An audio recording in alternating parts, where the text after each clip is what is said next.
Friends, welcome back to my YouTube channel mechanical vitamin में आपका स्वागत है। आज किसी कारणवश कुछ ऐसा हो गया जिसकी वजह से मैं आज वीडियो ज़्यादा लंबी नहीं रखूँगा, ना ही आप लोगों से कहूँगा कि सब्सक्राइब करिए या कमेंट करिए, क्योंकि कुछ लोगों का परसों इंटरव्यू है तो मेरे लिए ज़रूरी था कि मैं ये वीडियो बनाऊँ।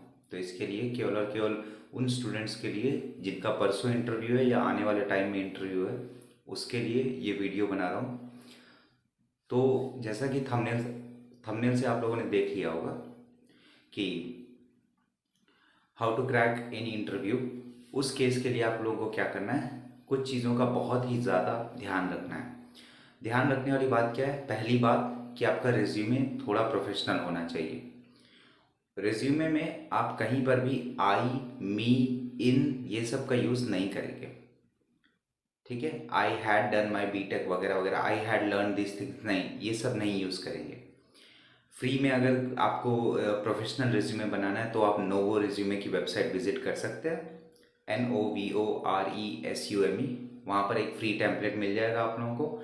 वहाँ से आप लोग अपना प्रोफेशनल रिज्यूमे ईजी तरीके से, आसानी तरीके से बना सकते हैं। पहला पॉइंट बस यही था। सेकंड पॉइंट ये कि अपना जो भी रिज्यूमे में जो भी आप लोग लिखें, आप लोगों को पता होना चाहिए उस चीज़ के बारे में। अगर आप लोगों का रिज्यूमे, आप लोगों की स्किल काफ़ी ज़्यादा कम है, तो जितने भी छोटे मोटे कोर्सेज जो आप लोगों ने कर रखे हैं उसको इंक्लूड करिए। ध्यान रखने वाली बात यह है कि जो चीज़ आपको सबसे ज़्यादा अच्छी तरीके से आती है और जो सबसे ज़्यादा आपने रिसेंट टाइम में किया है, वो दोनों आपका सबसे पहले ऊपर होना चाहिए। मतलब पहली प्रायोरिटी उसी को दीजिए जो रिसेंट हो और जिसमें आपकी प्रोफिशिएंसी हो। तो स्किल्स वगैरह में ये आपको ऐड करने हैं, प्रोजेक्ट्स या अचीवमेंट्स में ये आपको ऐड करना है। अपनी पर्सनल डिटेल आप ऐसे नहीं दे सकते कि माँ का नाम क्या है, पिता का नाम क्या है, ये आपको देने की ज़रूरत नहीं है। आप लोग अपना सीधा का सीधा स्किल्स बता सकते हैं, आप इंटरेस्ट और हॉबी इंक्लूड कर सकते हैं। जो भी आप लोग ऑब्जेक्टिव लिखें, उस ऑब्जेक्टिव पर ध्यान रखिएगा। जो भी सबसे पहला जो रहता है वो आप लोगों को पता होना चाहिए। तो ये था रिज्यूमे के बारे में। रिज्यूमे में एक और चीज़ और, कि अपनी जो फ़ोटो जो आप लगाएं, that should be passport size photograph. Okay, तो पासपोर्ट साइज फ़ोटोग्राफ ही इंक्लूड करें, ना कि अपना कोई बड़ा एलैबोरेट फ्रेम वगैरह ना यूज़ करें। एक सिंपल सा रखें, ठीक है। एड्रेस वगैरह भी ना इंक्लूड नहीं कर सकते हैं, कोई ज़रूरी नहीं है। जितने लोग भी अभी जो बीटेक कर रहे हैं, अगर वो पास आउट हो रहे हैं 2023 में, सो लिखेंगे 2019 डैश परस्यूइंग। ऐसे परस्यूइंग लिखेंगे तो ज़्यादा बेटर इंप्रेशन पड़ता है। तो पहली चीज़ थी रिज्यूमे। आपको पता होना चाहिए कि आपने रिज्यूमे में क्या क्या लिखा है, आपको उसके बारे में थोड़ी बहुत नॉलेज होनी चाहिए। दूसरा पॉइंट ये है कि आप लोग सबसे पहले जिस भी कंपनी का इंटरव्यू देने जा रहे हो, चाहे वो कोई सी भी कंपनी हो, आपको उस कंपनी के बारे में थोड़ा बहुत पता होना चाहिए। सो अगर उनकी कोई वेबसाइट है, you can visit their website. आप अबाउट अस में जा करके उनके बारे में पढ़ सकते हैं, ठीक है। किसी किसी कंपनीज की सैलरी अगर नहीं होती है तो वहाँ पर आप एवरेज सैलरी तक चेक कर सकते हैं। आप एवरेज सैलरी, आपको पता होना चाहिए कि आप जिस पोस्ट के लिए आप अप्लाई कर रहे हैं या जिस पोस्ट के लिए आप लोग इंटरव्यू दे रहे हैं, उस पोस्ट के लिए कितना ज़्यादा मिल सकता है, सैलरी कितनी मिल सकती है, ठीक है। तीसरा पॉइंट ये, पहला पॉइंट क्या था? रिज्यूमे। दूसरा पॉइंट क्या? दूसरा पॉइंट ये कि आप लोगों को ध्यान में रखना है वो सारी बातें जो कंपनी से रिलेटेड है। कंपनी क्या करती है, उसका काम क्या है, कैसे काम कर रही है, किस फील्ड में काम कर रही है, किस फील्ड में ज़्यादा ग्रोथ हो सकती है, और आपकी स्किल्स कैसे उसमें यूज़ की जा सकती है। तीसरा पॉइंट, शायद तीसरा पॉइंट मैंने बता दिया, जो भी हो। कंटिन्यूइंग फर्दर, आप लोगों को एक क्वेश्चन का आंसर हमेशा याद होना चाहिए। घोट लीजिए, रट लीजिए, कुछ भी करिए। Introduce yourself. आप लोगों को ये चीज़ पता होना चाहिए कि अपने आप को इंट्रोड्यूस कैसे करना है, ठीक है। इसके बारे में और बहुत सारी वीडियोस हैं, तो आप उन सबको भी देख सकते हैं। वरना सिंपल तरीके से आपको ये बताना है, आपका नाम बताना है, hello I am, thank you for giving me this opportunity, start यहाँ से करना है। As you know my name is Satyendra Kumar Shukla, I am pursuing my BTech and I have done these courses which is beneficial for this particular company। ऐसे करके आप अपना introduction लिख सकते हैं। इतनी बातें आई होप आप लोगों को क्लियर हुई होंगी। उसके बाद आता है आप लोग की जो हॉबी, जो भी आप लोग लिखते हो अपने रिज्यूमे पे।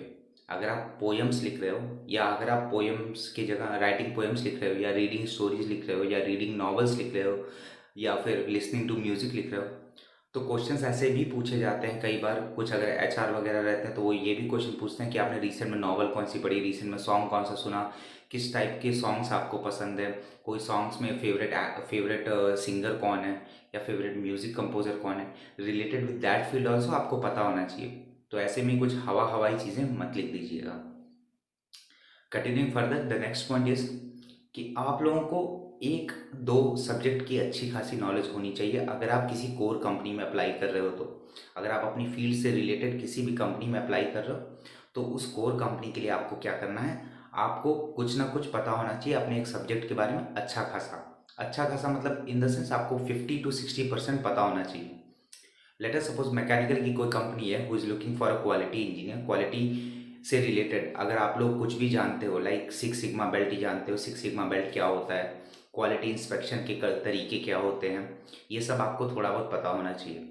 अगर आप लोग let us suppose continuing with this example further कि अगर आप लोग क्वालिटी के लिए ही इंटरव्यू दे रहे हो तो उस केस के लिए आप लोग को पता होना चाहिए कि प्रोडक्शन के प्रोसेस कौन कौन से होते हैं और प्रोडक्शन में से जो भी प्रोडक्ट बाहर निकलता है उसकी आप लोग क्वालिटी कैसे चेक करते हो, क्वालिटी किस किस तरीके की होती है। आपको रिलेटेड विद जहां आप इंटरव्यू दे रहे हो उससे रिलेटेड जो भी आप लोग के सब्जेक्ट्स रहेंगे आप प्लीज़ उनको थोड़ा बहुत स्टडी करके जाइएगा।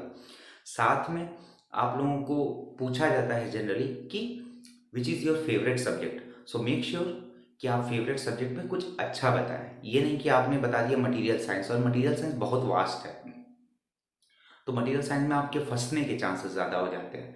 तो मटेरियल साइंस में फंसे ना, इसके लिए क्या करना है, इसके लिए आप लोगों को कुछ नहीं करना है कि कुछ और सब्जेक्ट चूज़ करिए जो कि ईजी टू आंसर है।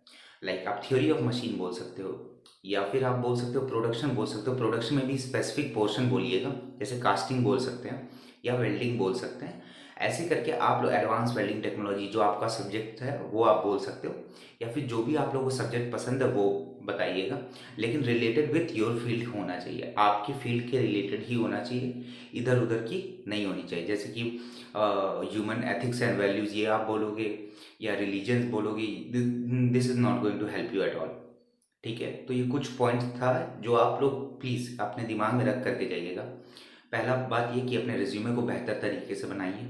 दूसरी चीज़ कि अपने रिज्यूमे को जो भी आप लोग लिखे हों उसमें I have learned, I am perceiving, ये आई वाला जो फंडा है और मी वगैरह, मी माई ये सब का जो फंडा है ये सब हटाइए और स्ट्रेट फॉरवर्ड चीज़ें लिखिए।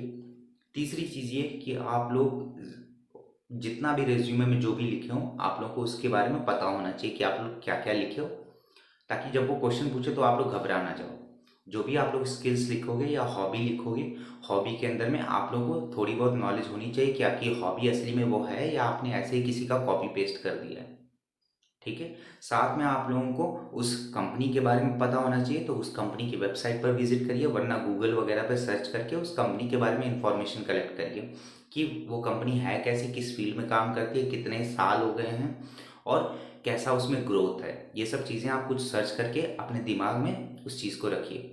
इंट्रोड्यूस योर सेल्फ का सब हर एक इंटरव्यू में क्वेश्चन पूछा जाता है, इंट्रोड्यूस योर सेल्फ, तो उसके लिए आप एक अपने लिए एक फ्रेमवर्क तैयार करिए और उसको पूरा रट जाइए और हर इंटरव्यू में वही चीज़ बोलिए जो चीज़ आपने रटी हुई है। इंट्रोड्यूस योर सेल्फ का आंसर वही होगा। कोई ना कोई एक या दो सब्जेक्ट आप अपना थोड़ा परफेक्ट करके जाइए, 60 to 70% करेंगे तो that will be far better. कोई क्वेश्चन अगर आप लोग को इंटरव्यू में नहीं आ रहा है तो मुस्कुरा करके बस जवाब दीजिए कि सर आई डोंट नो या मैम आई डोंट नो। इससे ये नहीं होगा कि आप लोगों की एक्सेप्टेंस के चांसेस कम हो जाएंगे, इससे ये होगा कि हाँ आपको नहीं आता, आपने एक्सेप्ट किया, गोल गोल आप आंसर नहीं दे रहे हो। ठीक है, सो ये भी बात ध्यान रखिएगा। साथ में अपने पेरेंट्स का नाम और बाकियों का नाम अपना इंक्लूड करिए, ज़्यादा सही रहेगा। ठीक है, आप उसकी जगह अपने हॉबीज़ या अपने लैंग्वेजेस या आप कौन कौन से तरीके के लैंग्वेजेस जानते हो, अगर आपने पाइथन वगैरह सीखी है बीइंग ए मैकेनिकल इंजीनियर, आप उन सबको इंक्लूड कर सकते हो। ठीक है, और साथ ही साथ में आप लोग 2 या 3 सब्जेक्ट बढ़िया से प्रिपेयर करके ज़रूर जाइएगा। प्रिपेयर इन द सेंस जहाँ से क्वेश्चंस पूछे जाते हैं, जनरली पूछे जाते हैं। बेसिक अंडरस्टैंडिंग आप लोगों की होनी ज़रूरी है अगर आप कभी भी कोर कंपनी में इंटरव्यू देने जा रहे हो तो ड्यू टू सम सर्कमस्टांसेस मैं वीडियो यहीं पर एंड कर रहा हूँ। ठीक है, तो मेक श्योर आप अपने दोस्तों को ये दिखाइए। वैसे मैं भी शेयर कर दूंगा आप लोगों के ग्रुप पर। अगर कोई भी डाउट हो तो प्लीज़ कमेंट करिए। फिर मिलते हैं नेक्स्ट वीडियो में। तब तक के लिए जय हिंद, जय Bharat, and thank you so much.